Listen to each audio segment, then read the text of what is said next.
जय गुरु जी। सारी संगत को जय गुरु जी।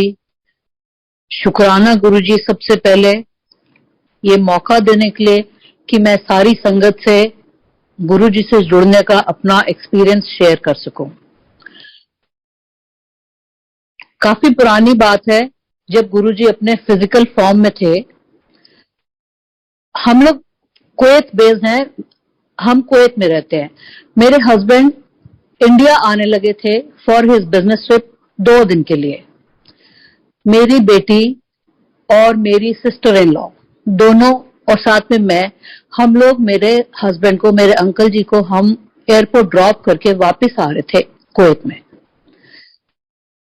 जैसे ही घर वापस आ रहे थे, ऑल ऑफ अ सडन मेरे लेफ्ट साइड की चीक पे मेरे को एक टिंजी सी फीलिंग शुरू हो गई, जैसे कि चींटियां चल रही हैं और मेरी जबान जैसे ट्वर्ल होनी शुरू हो गई और मेरी आवाज थोड़ी क्लियरिटी खत्म हो गई।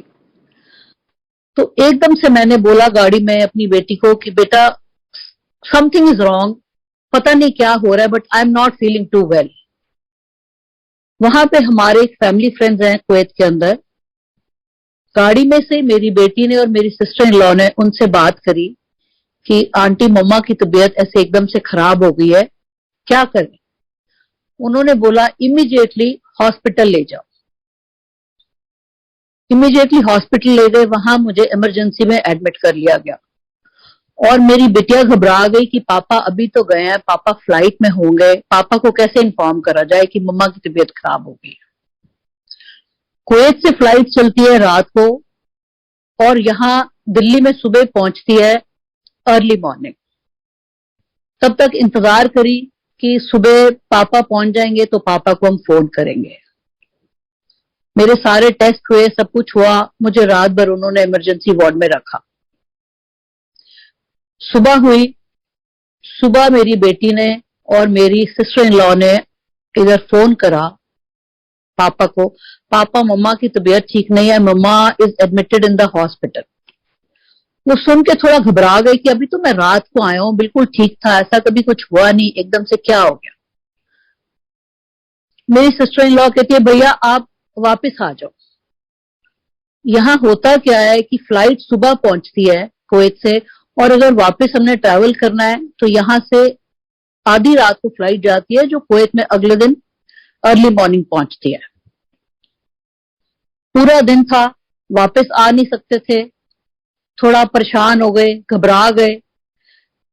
दिल्ली में मेरे ब्रदर रहते हैं, मेरी सिस्टर रहती है, उन लोगों को मिले और बोला कि ऐसे ऐसे है, मैं रात को वापस जा रहा हूं और मीनू की तबीयत खराब है, मैं जा रहा हूं वापस।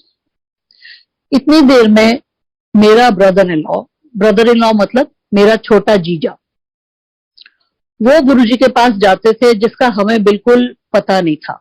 हमें बिल्कुल नहीं पता था गुरुजी कौन है, क्या है, कुछ नहीं पता था। उसने ऐसे ही बोला मेरे हस्बैंड को, उनका नाम है सुधीर, कहते हैं भाई साहब एक गुरुजी हैं, उनको मत्था टेकने चलोगे। अब उनको लगा ठीक है चल सकते हैं, कोई बात नहीं। अब एनी हाउ वो मेरे ब्रदर इन लॉ के साथ एम्पायर स्टेट वाले मंदिर में गुरुजी के दर्शन करने गए। रास्ते में थोड़ा सा उनको बताया गया कि गुरुजी हैं, वहां जाके प्रणाम करना, वो ना बहुत सारे सबके दुख दर्द कष्ट दूर कर देते हैं। वहां गए, वहां उन्होंने गुरुजी को मत्था टेका मेरे जीजा के साथ। मेरा जीजा वॉज वेरी क्लोज टू गुरुजी। तो वहां बैठे तो मेरा जीजा ने बोला कि गुरुजी ए भाई साहब है गया, कुवैत तो आया गया। तो सुधीर ने उनको प्रणाम करा गुरुजी को और गुरुजी के पास बैठ गए। सबसे पहले गुरुजी ने कुवैत का नाम सुनते ही बोला कुवैत एक राजपाल त्यागी रहंदे है, जानते हो। मेरे अंकल बोला हाँ जी गुरुजी। गुरुजी कहते हैं वो ना सत्संग करते हैं, उत्थे जाया करो। मेरे हस्बैंड ने, अंकल जी ने सोचा कि वो जो त्यागी अंकल थे, उस वक्त कुवैत में हर फ्राइडे मॉर्निंग मंदिर की तरफ से कीर्तन होता था किसी ना किसी के घर पे। उन्होंने सोचा शायद फ्राइडे सुबह कीर्तन होता है, वहां जाने के लिए कह रहे हैं। तो Kuwait being a middle eastern country, वहां पे फ्राइडे छुट्टी होती है। फ्राइडे इज लाइक जैसे यहाँ पे संडे होता है। तो उन्होंने ऐसे बोल दिया, हाँ ठीक है। फिर मेरे हस्बैंड ने कहा, गुरुजी मेरी वाइफ की तबीयत खराब है, कुवैत में है। गुरुजी कहते हैं, फोटो है क्या? मेरे हस्बैंड ने बोला, नहीं गुरुजी फोटो तो नहीं आएगी। गुरुजी कहते हैं, अच्छा जा कल्याण किता। बस इतना ही पहला इंटरेक्शन था मेरे हस्बैंड का गुरुजी के साथ। रात की फ्लाइट पकड़ के सुबह वापस कुवैत आए। तब तक मेरे सारे टेस्ट हो गए थे, डॉक्टर्स ने मुझे मेडिसिन दिए और डिस्चार्ज कर दिया। मैं घर थी, आई वाज ओके। थोड़े दिन के बाद क्या होता है कि कुवैत में किचन में काम करते करते मेरा लेफ्ट घुटना मेरा ट्विस्ट हो गया। ट्विस्ट ऐसा हुआ कि मुझे ऐसा लगे जैसे मेरा घुटना अंदर की तरफ मुड़ के झटके से बाहर आया और बहुत दर्द हुई, बहुत दर्द हुई। मुझे लगा शायद ऐसे ही कुछ हो गया होगा, इस दिन में ठीक हो जाएगा। मैंने दवाई लगाई, ट्यूब लगाई, क्रेप बैंडेज बांधी 2-3 दिन। वो दर्द बढ़ती गई, वो दर्द इतनी बढ़ गई कि वहां पे कुवैत में डॉक्टर्स को दिखाना शुरू करा, बहुत इलाज कराया। सारे डॉक्टर्स ने वहां पे मुझे बोला कि आप सारी लाइफ नीचे नहीं बैठोगे और सारी जिंदगी आपने एक सीढ़ी नहीं चढ़नी, क्योंकि बहुत बुरी तरह उसमें कुछ अंदर डैमेज हो गया था। और डॉक्टर्स ने बोला, इस एज में हम आपका अभी सर्जरी भी नहीं कर सकते। ठीक है। और मेरी टांग प्लास्टर में थी। मैंने पूरा 1 साल, तकरीबन 1 साल मैंने बेड पे बैठ के बिताया। मैं उठ नहीं सकती थी, मैं खड़े नहीं हो सकती थी, बहुत मुश्किल था। तकरीबन 1 साल बाद जब मैं उठ के खड़ी हुई तो मैं काफी लिम्प करती थी, मतलब मैं काफी लंगड़ा के चलती थी। और मैं अंदर से सोचती थी, हे भगवान, अभी तो कुछ एज भी नहीं है, आपने क्या करा है, मैं सारी जिंदगी ऐसे कैसे बिताऊंगी। थोड़ा थोड़ा जब मैं चलना शुरू हुई, बिटिया के स्कूल में छुट्टियां हुई, मैं कहा चलो बेटा अब ये तो लिम्प करना है, कोई बात नहीं, चलो इंडिया चलते हैं, काफी टाइम हो गया, एक चक्कर लगा के आते हैं। ठीक है। आते वक्त मेरे हस्बैंड कहते हैं, अच्छा जा रहे हो ना, जाके संजीव के साथ, मेरे जीजा का नाम है संजीव, संजीव के साथ ना हो सके तो गुरु जी के मंदिर जाके गुरु जी को मत्था टेक के आना, जिन्होंने कहा था कल्याण की था। मैंने कहा जी ठीक है, कोशिश कर लेंगे। यहाँ इंडिया आए हुए अभी थोड़े दिन हुए थे, ऐसे ही बात हो रही थी, मेरी सिस्टर और जीजा फिर कहते हैं, भाई साहब गए सी गुरु जी को, दीदी गुरु जी को चलोगे? जी हाँ बिल्कुल चलेंगे। मैं गुरुओं को बहुत ज्यादा मानती नहीं थी, बट मैं किसी की डिसरिस्पेक्ट नहीं करती थी। मैंने बोला हाँ चलेंगे, क्योंकि मेरे हस्बैंड भी खुश थे, उन्होंने भी कहा था होके आना, जस्ट फॉर द रिगार्ड। मैंने कहा हाँ हम चलेंगे। हम गुरुजी के पास गए, मैं, मेरी बेटी, मेरी सिस्टर, मेरा जीजा और उसकी दोनों बेटियां। जाते वक्त रास्ते में संजीव अंकल ने थोड़ा सा बताया गुरुजी के लिए कि गुरुजी की बहुत महिमा है, श्रद्धा से जाना, उनके वहां पे बड़ी मेहर है, बहुत बहुत बीमारियां दूर हो जाती हैं। मैं सुन रही थी, अच्छा ओके ठीक है। वहां गए, एम्पायर स्टेट पहुंचे। गुरुजी हॉल में बैठे हुए थे अपने आसन पे, फ्लैशी से कपड़े पहन के। 1 मिनट लिए तो मुझे लगा कि पता नहीं इनको गुरुजी कह रहे हैं, फ्लैशी कपड़ों में बैठे हैं, बैठे तो गुरुजी जैसे हैं, बट वो फीलिंग नहीं आई मुझे। माफ करना गुरुजी, उस वक्त मुझे कुछ पता नहीं था। वहां गए तो संजीव अंकल जो मेरे जीजा है, वो कहते हैं, दीदी गुरुजी नु ना मत्था टेक लो, प्रणाम कर दो। और प्रणाम करने के लिए तो आपको पता है कि दोनों घुटने फोल्ड करके तब गुरुओं को प्रणाम करा जाता है अच्छे से। मैंने कहा नहीं, मैं अपना गोडा तो नहीं बिल्कुल मोड़ सकती, मेरे को तो बिल्कुल मना है। कहता दीदी कोशिश तो करो, कोशिश करके देखो हो जाएगा, जे नहीं होएगा ना तो बहुत ज्यादा तकलीफ होगी तो छोड़ देना, ना करना, पर कोशिश पूरी करो। मैं कहा संजीव तुम क्या कह रहे हो, मैं बिल्कुल नहीं मोड़ सकती, मेरे को सारे डॉक्टर्स ने कहा है नहीं करना। कहता अच्छा मैं कह रहा हूं कोशिश तो करो, अगर नहीं कर पाओगे तो छोड़ देना। मैंने किसी तरह टांग बड़ी मुश्किल से आड़ी टेढ़ी टेढ़ी टेढ़ी करते करते गुरुजी को प्रणाम करा, प्रणाम करा और खड़े होए तो संजीव अंकल कहते हैं दीदी लंगर प्रसाद इत्थे मिलता है, लंगर प्रसाद खाओगे? और मुझे वैसे भी लंगर प्रसाद या प्रसाद कहीं पे खाना बहुत अच्छा लगता है, कुछ कहीं लंगर बट भी रहा होता है मैं खाने पहुंच जाती हूँ। मैंने कहा हाँ लंगर प्रसाद तो खाएंगे। फिर उन्होंने मुझे एक्सप्लेन करा दीदी जमीन पे बैठना पड़ेगा, नीचे चार चार जने इकट्ठे बैठते हैं, चार लोगों की एक थाली आती है। तो मुझे लगा मैंने अभी एक बार तो संजीव के कहने से गुरुजी को मत्था टेक लिया, मैंने अपनी टांग बड़ी मुश्किल फोल्ड करी है, अब मैं नीचे तो बैठूंगी नहीं, डॉक्टर्स ने मुझे कहा है कि सारी जिंदगी आपने नीचे नहीं बैठना।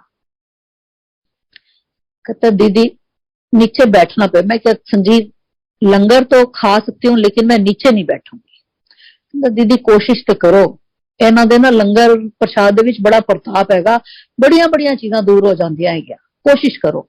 मैं क्या संजीव क्या हुआ है तेरे को? मैं दिल में सोचूं इसको समझ क्यों नहीं आ रही कि मेरे को इतनी तकलीफ होती है, मेरे को डॉक्टर्स ने कहा है कि रिस्क मत लेना, ये मेरे को कह रहा जमीन पे बैठो। पहले भी एक बार मैंने मत्था टेक दिया, अपने घुटने फोल्ड आड़े टेढ़े करके जैसे भी।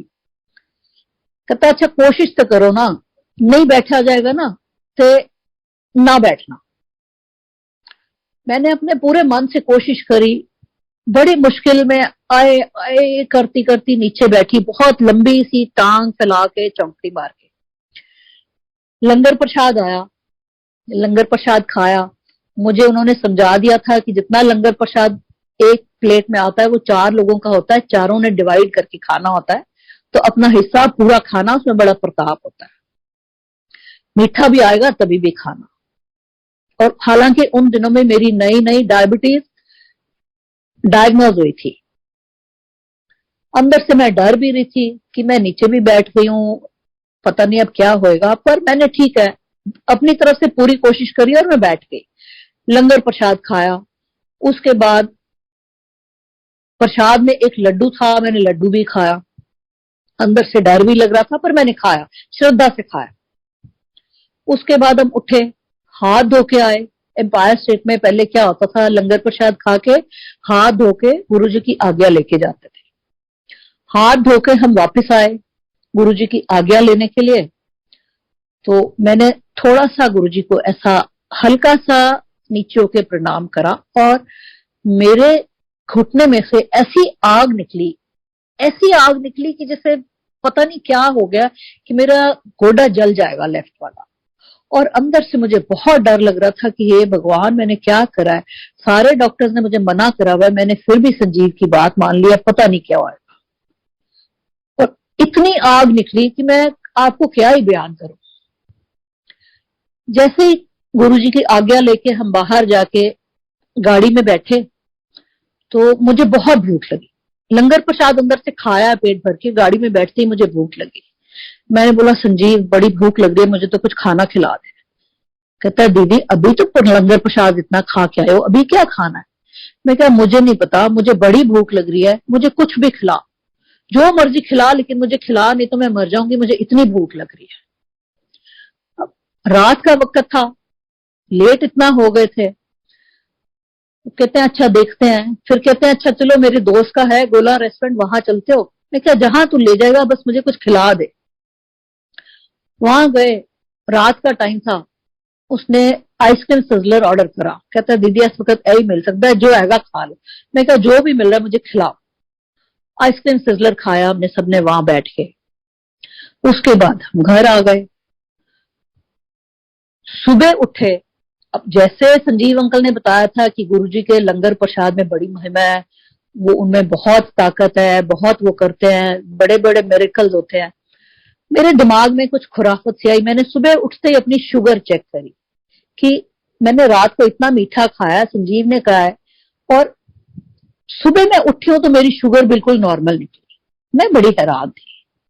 मैं उठ के खड़ी हुई तो मैं बिल्कुल सीधी भी खड़ी हो गई, मेरे घुटने में दर्द भी नहीं था। मैंने थोड़ा सा चल के देखा, मुझे दर्द नहीं हुई, और मैं लिंप भी करना, लंगड़ाना भी मैंने बंद कर दिया। 2-4 चक्कर लगाए, मैं कहा ये तो कमाल ही हो गया, रात को तो इतनी दर्द थी, इतनी आग निकली थी, ये तो करिश्मा हो गया। मैं बहुत खुश हुई। तो उस वक्त मुझे लगा कि हाँ, जहां पे लेके गए थे संजीव अंकल और अनु आंटी, मेरी सिस्टर का नाम अनु है, कि कुछ तो है, कि कह रहे थे मिरेकल होता है, ये तो मेरे साथ मिरेकल ही हुआ है। ऐसा दिल में ख्याल आया कि कुछ तो है इनमें। ठीक है, पर फिर भी एक जो कहते हैं कि कनेक्शन हो जाता है गुरुजी के साथ या किसी के साथ, वो कनेक्शन नहीं हो पाया मेरा। उसमें मुझे काफी टाइम लगा पूरा कनेक्ट करने में और पूरा सरेंडर करने में। एनी हाउ, मैं खुश थी कि चलो मेरा लंगड़ाना बंद हो गया। अब देखते हैं, पता नहीं कितने दिन ठीक रहता है, कितने दिन चलेगा, बट चला। उसके कुछ सालों बाद वो होता है ना कि एक चीज की तसल्ली नहीं होती इंसान को कि ये वाकई में हो गया। मुझे लगा मुझे खुद को टेस्ट करना चाहिए। मैंने बोला मुझे वैष्णो देवी जाना है, मुझे देखना है कि मैं कितनी ठीक हुई हूँ, मुझे इन्होंने कितना ठीक करा है या कितना मिरेकल हुआ है, मैं इतना चल सकती हूँ कि नहीं, या सिर्फ रोज का ही चल सकती हूँ। गुरु जी की ऐसी कृपा, मैं वैष्णो देवी होके आ गई, चढ़ाई चढ़ के गई हूँ, अपने आप वापस आई हूँ। और मतलब गुरु जी के पास जिस दिन से मैं गई हूँ वो दिन है और आज का दिन है। आज की डेट में मैं दिन में शायद 20-25 बार सीढ़ी भी चढ़ती हूँ रोज। गुरु जी की इतनी कृपा है कि मैं आपको बयान ही नहीं कर सकती।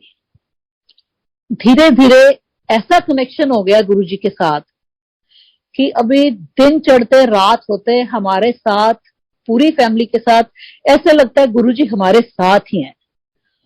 और मेरे हस्बैंड को जो गुरु जी ने बोला था त्यागी जी के लिए कुवैत में सत्संग कर दे, जाया करो, और कुवैत में उस वक्त गुरु जी का कोई सत्संग नहीं होता था। गुरु जी का सत्संग कुवैत में शुरू हुआ है राजपाल त्यागी अंकल के घर से, गुरु जी के चोला त्यागने के बाद। और पता नहीं उन्होंने कैसे सुधीर अंकल को कह दिया था वो सत्संग कर दे, उसे जाया करो। ये अपने आप में एक और बहुत बड़ा सत्संग है कि गुरु जी पहले ही कह गए थे कि वहां आप सत्संग पे जाया करो। हमारे पास, मेरे पास गुरु जी के इतने सत्संग है, इतनी महिमा है कि मैं बोलते बोलते थक जाऊंगी। मैं गुरु जी की सत्संग बंद नहीं कर सकती, क्योंकि रोज कुछ ना कुछ करिश्मा करते ही हैं गुरु जी। आज की डेट में ऐसा कनेक्शन हो गया है कि दिमाग में कोई बात आती बाद में है और गुरु जी पूरा पहले कर देते हैं। और मैं इस चीज के लिए गुरु जी का बहुत शुक्राना करना चाहूंगी तहे दिल से। गुरु जी बहुत बहुत शुक्राना, बहुत मेहर करी आपने, जितना हमने सोचा भी नहीं था आपने उससे बहुत ज्यादा दिया है। बस अपनी मेहर बनाए रखना गुरु जी, सद्बुद्धि बख्शना, शांति बख्शना गुरु जी, हमारे हाथों किसी का बुरा ना कराना। बस मैं रोज यही प्रार्थना करती हूँ गुरु जी, सद्बुद्धि बख्शना बस। शुक्राना गुरु जी। जय गुरु जी, जय गुरु जी। संगत जी।